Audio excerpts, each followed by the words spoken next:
ఎన్టీఆర్ జిల్లా జగ్గేపేట పోలీసులు డ్రోన్ కెమెరాల సహాయంతో తనిఖీలు నిర్వహించారు. 20 మంది పోలీసు సిబ్బంది 2 ప్రత్యేక టీంలుగా ఏర్పడి రాత్రి వేళల్లో రోడ్లపై మద్యం సేవించి అసాంఘిక కార్యకలాపాలు చేసే వారిపై ప్రత్యేక దృష్టి సారించారు.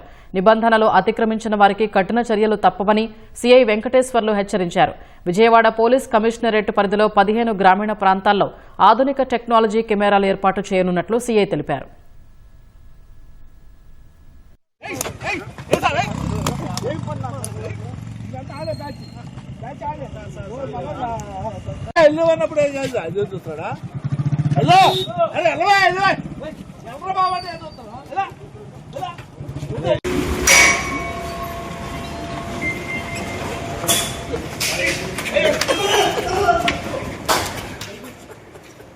ఈ ఎఫ్ఆర్ఎస్ కెమెరాస్ అదేవిధంగా ఏఎన్పిఆర్ కెమెరాస్ కూడా అన్ని మెయిన్ సెంటర్స్లో, రైల్వే స్టేషన్, బస్ స్టాండ్, ప్రధానమైన టెంపుల్స్లో కూడా ఈ కెమెరాస్ని మన గౌరవ కమిషనర్ గారు ఏర్పాటు చేయడం జరిగింది.